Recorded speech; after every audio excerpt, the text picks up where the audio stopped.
América Latina, una nueva hora comienza. Qué gusto saludarlos. Sean ustedes bienvenidos. Soy Andy Chirinos y junto a todo mi equipo ya estamos listos. Ya tenemos la información en las manos. Queremos compartirla con usted. Miren pantalla.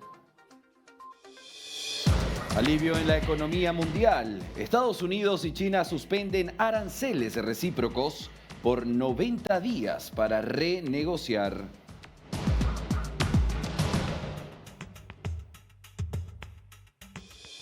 La liberación de Edan Alexander, el rehén israelí estadounidense, fue entregado por el grupo terrorista Hamas.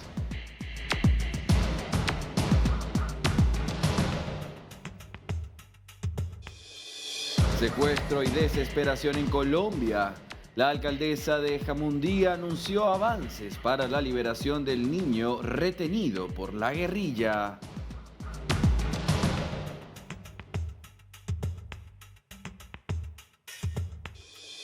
El crimen de los 11 militares ecuatorianos. 1.500 soldados fueron desplegados en la frontera con Colombia para buscar a los responsables.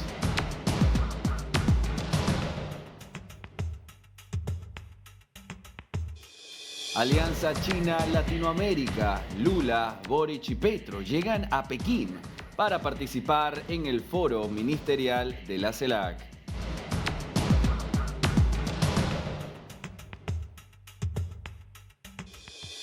La salud de Pepe Mujica, el expresidente uruguayo, está en estado terminal.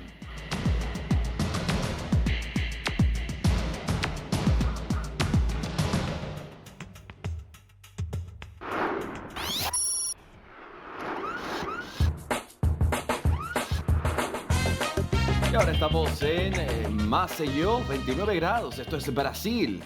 Qué hermoso paisaje a esta hora. Mire usted cómo cae la noche.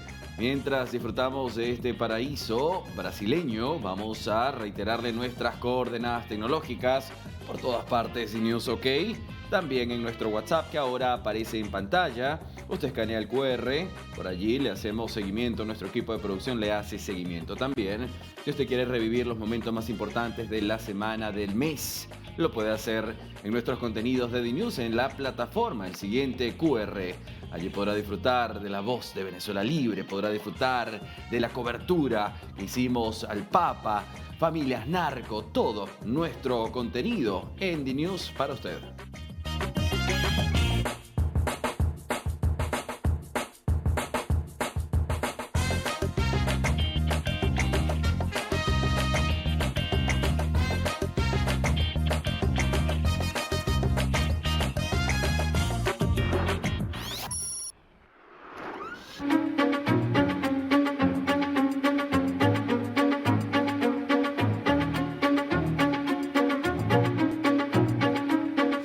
Y atención América Latina, que había sido uno de los temas más importantes durante las semanas anteriores, la tensión entre Estados Unidos y China. Esta vez los enviados de cada uno de los países, tanto de Trump como de Xi Jinping, han anunciado una reducción de los aranceles. Estos aranceles recíprocos lo harán por 90 días, empezando el 14 de mayo. Esto tras los avances positivos, sustanciales de las reuniones de Ginebra. Y esto ha impulsado los mercados globales desde hoy.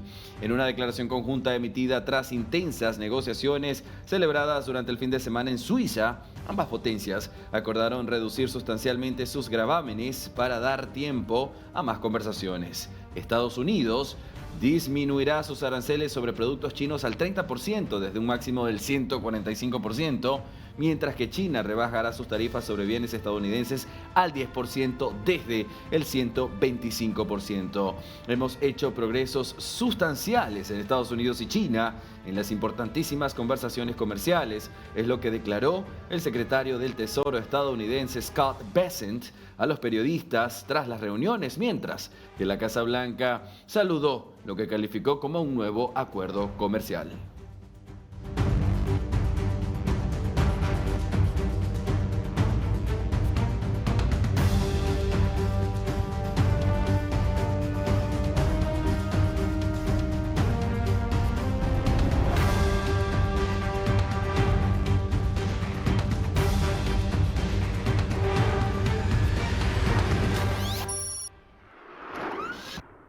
Y nos vamos rápidamente hasta la mitad del mundo. César García Vélez nos llama a esta hora. Actualizamos la información. Buenas tardes, César. ¿Cómo estás, Andy? Luego de la masacre perpetrada en contra de 11 militares, entre ellos 2 oficiales de distintas partes del país, esto que pasó en el Alto Punino, que está en la provincia de Orellana, frontera con Colombia, en el marco de una operación en la cual estos militares que ustedes están viendo en pantallas, que hoy han sido nominados como héroes nacionales, estaban realizando un operativo para poder contrarrestar el efecto de la minería ilegal en esta zona, cuando fueron emboscados por lo que se conoce como los comandos de la frontera. Este grupo de disidencias de las FARC que están operando con varias organizaciones criminales ecuatorianas alrededor de esta actividad ilícita. De acuerdo a las hipótesis, Andy, se está indagando una posible filtración de información. Lo más reciente es que tanto inteligencia ecuatoriana como colombiana acaban hace algunas horas de confirmar e identificar de quién se trata el delincuente que fue abatido en la cuenca del río Punino. Se trata de Miller Rodríguez Ortega, alias El Compadre, quien según inteligencia colombiana sería el comandante de los comandos de la frontera acá en el Ecuador y que habría tenido bajo su liderazgo alrededor de 30 guerrilleros, además relación con los lobos. Estos individuos portaban lanzagranadas, además de explosivos, drones y tecnología militar con la cual monitoreaban la actividad de los uniformados ecuatorianos. El comandante de la Fuerza Terrestre Ecuatoriana desde territorio, Henry Delgado, confirmó esta información y lo escuchamos a continuación. Avanzan hacia el objetivo aproximadamente de 1 a 2 horas y una vez alcanzado el objetivo, cuando se disponían a la destrucción de la maquinaria y limpieza del área, son atacados por los comandos de frontera, quienes tienen alianzas con los grupos armados organizados denominados los Lobos. Los mismos que son atacados con granadas, fusiles, explosivos, realmente emboscados, producto de lo cual 11 valerosos soldados, de ellos 2 oficiales y 9 voluntarios, personal de tropa, son realmente batidos y caídos en el combate. Bien, ahí escuchábamos esta locución, César, 11 militares, además, a juzgar, compañero, por las fotografías que se han hecho públicas, esta que ahora compartimos en pantalla, muy jóvenes.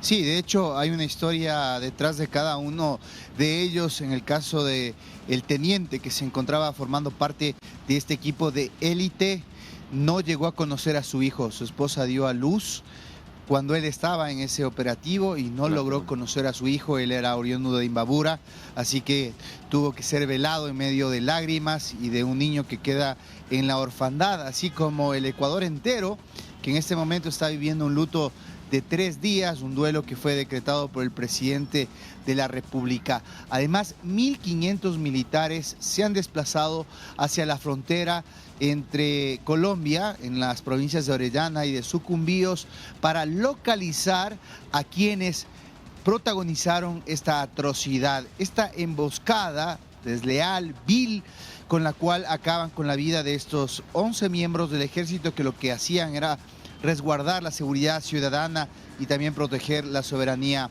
ecuatoriana. Como señalamos, lo último es que fue abatido, alias El Compadre, quien ya fue identificado y que sería el comandante en el Ecuador de los comandos de la frontera, esta organización peligrosa de las disidencias de las FARC, del Frente 48, el antiguo Frente 48, que trabajaban en el otro lado del Putumayo y que habrían identificado el momento en el cual los militares iban a entrar. Ahí tú estás viendo en pantallas, alias El Compadre, el delincuente que fue abatido acá en la cuenca del río Punino, que sería quien comandaba a este grupo que emboscó a los 11 militares. Nosotros estamos pendientes, sabemos que va a registrarse una reunión de alto nivel entre el ejército ecuatoriano y colombiano para tratar de ver qué medidas se pueden seguir implementando para neutralizar a estos terroristas. Gracias, César, por estas noticias, por las precisiones. Nos vemos en instantes.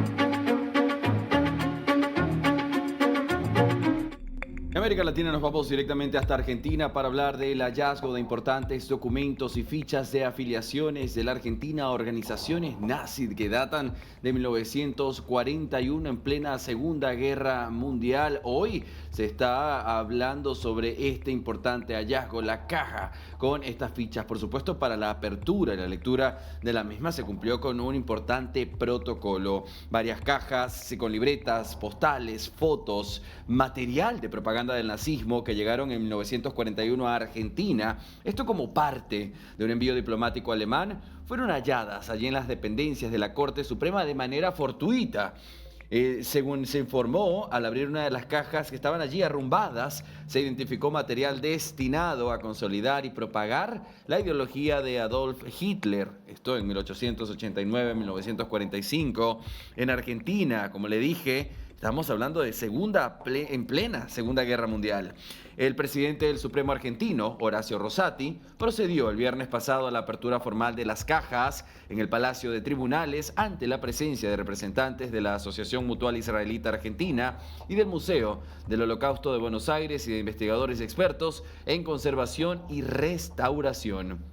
La historia de estas cajas, permítame, le pongo en contexto, se remontan al 20 de junio de 1941 con la llegada a Buenos Aires de 83 bultos enviados por la embajada alemana en Tokio a bordo del vapor japonés Nan Amaru. La representación diplomática de Alemania en Argentina había declarado el contenido del envío como efectos personales para los miembros de la embajada, solicitando su libre despacho. Pero la División de Aduanas y Puertos de Argentina detuvo su ingreso y dio intervención al entonces canciller Enrique Ruiz Guiñazú, al que alertó sobre posibles inconvenientes desde la cantidad y la potencial naturaleza del material que podrían afectar la neutralidad de Argentina ante el conflicto bélico.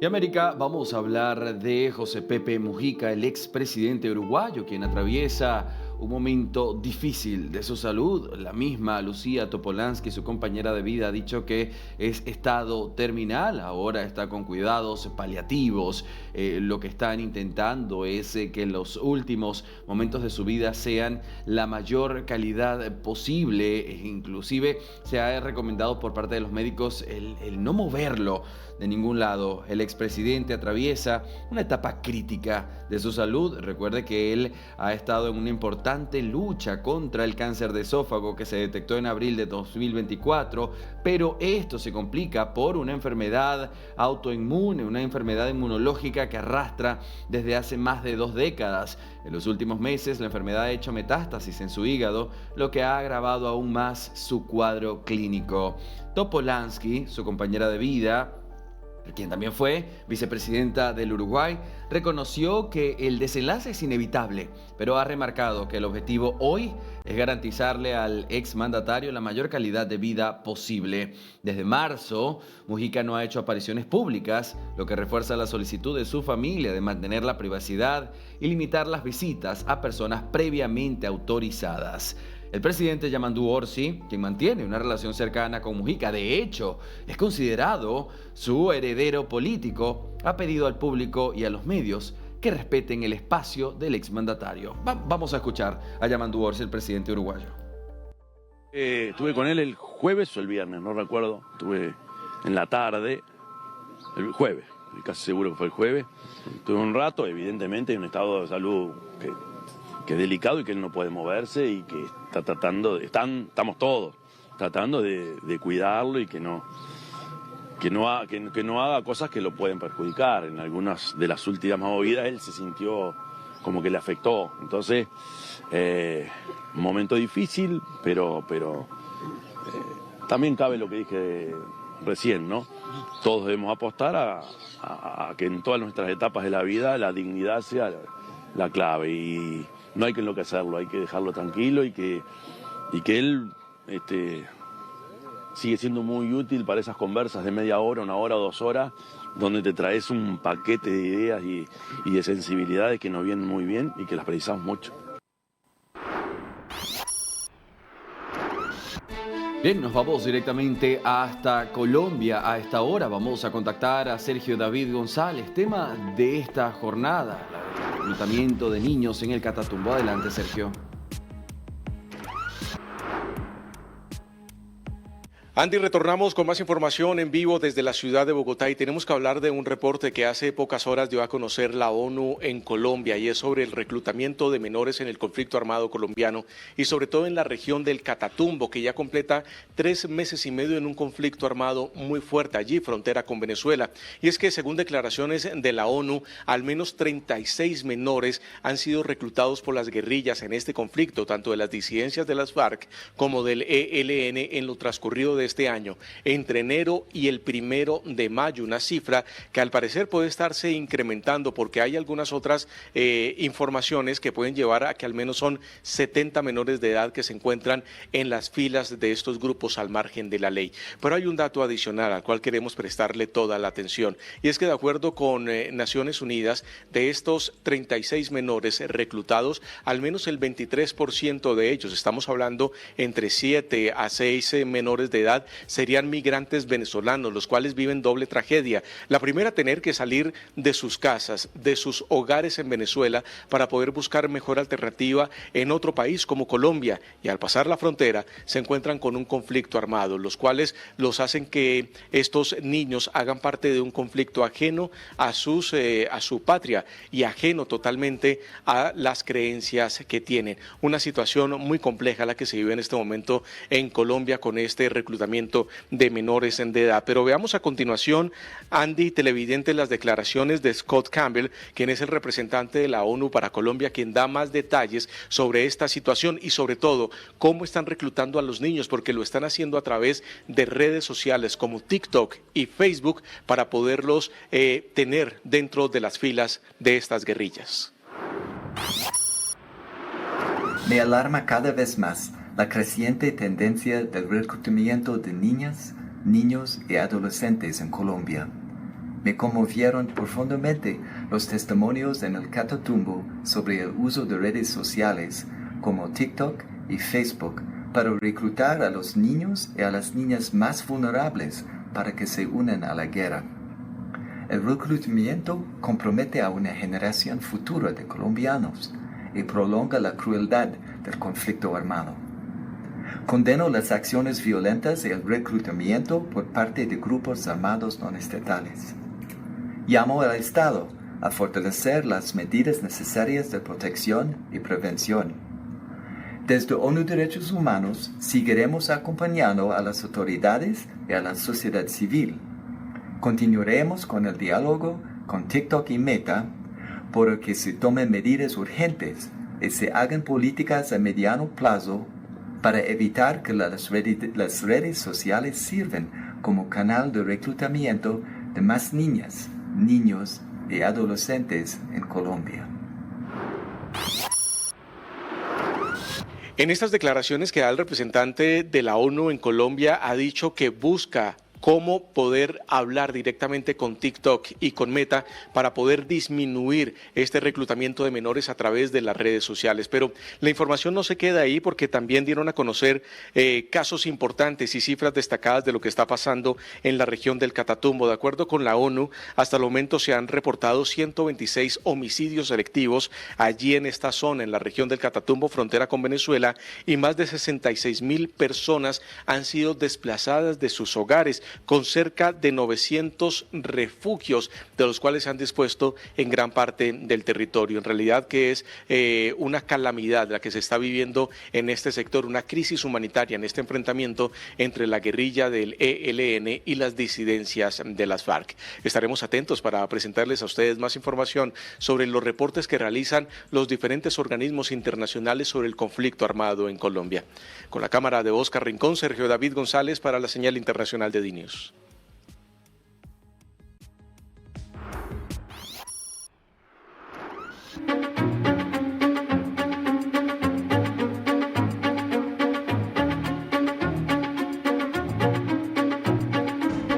En América Latina vamos a hablar del Papa León XIV, quien ha confirmado en su ocupada agenda su viaje a Turquía, un periplo que lo llevará a tener que transmitir un importante mensaje en este país. Recordemos que el Papa León XIV en esta misma jornada había enviado un mensaje desde el balcón a los periodistas, a los fieles, y se anunciaba desde su agenda ese primer viaje. ¿Qué implica la agenda del Papa? Miremos en pantalla. La agenda papal lo lleva este domingo 18 de mayo a dar una misa de entronización en la Basílica de San Pedro.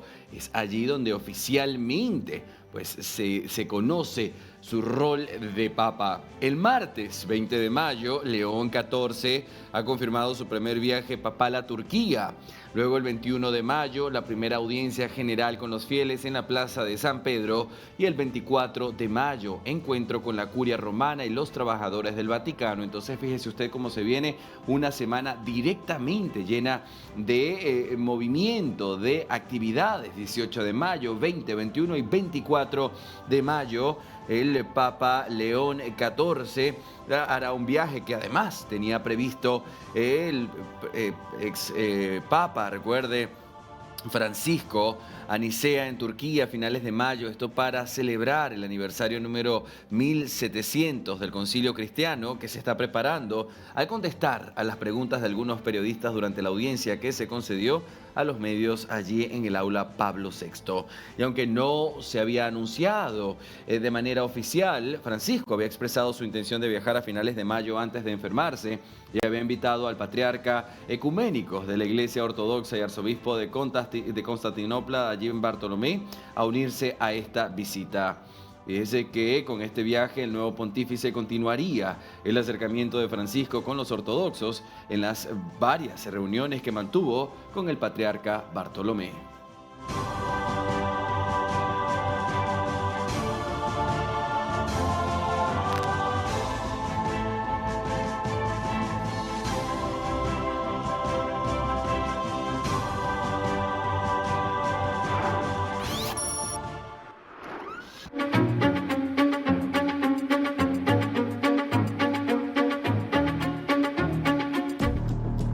Alexander, este estadounidense e israelí, fue liberado después de pasar 584 días en cautiverio por el grupo terrorista Hamas en la Franja de Gaza.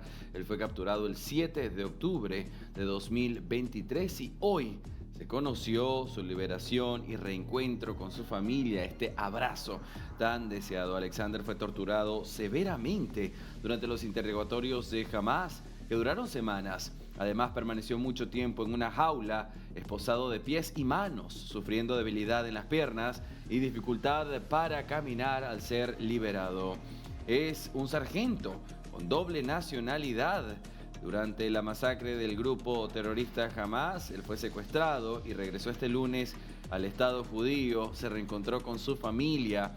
Alexander fue escoltado fuera del enclave costero palestino por fuerzas especiales israelíes después de que la Cruz Roja lo entregara.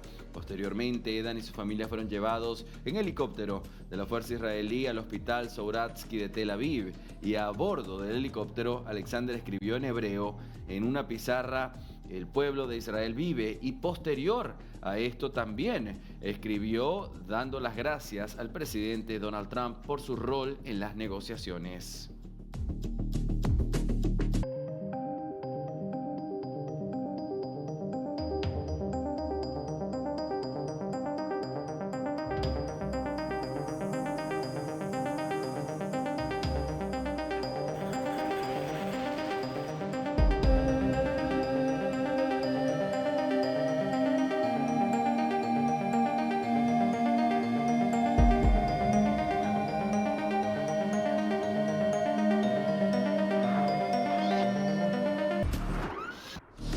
A esta hora de la guerra más centimetrada de los últimos 3 años, Rusia-Ucrania, y esta vez Putin, quien le ha dicho a Zelensky que hagan negociaciones serias, a las cuales Zelensky ha accedido. Todo esto, por supuesto, después de las intervenciones y negociaciones del presidente Donald Trump. Quisiera decir incansables negociaciones de Donald Trump, pero el mismo Marco Rubio dijo que de no acordarse avances importantes en esta guerra para llegar a una paz total, Estados Unidos iba a dejar de intervenir, y esto podría desatar algo mucho peor. Sin embargo, el escenario hoy es distinto. Tanto Putin, quien le ha propuesto a Zelensky reunirse, Zelensky accedió. Estaremos muy atentos a cuál será el tema de conversación y de flexibilización de ambas naciones. ¿Qué es lo que estará cada nación dispuesto a ceder para llegar a un punto final? Lo conoceremos.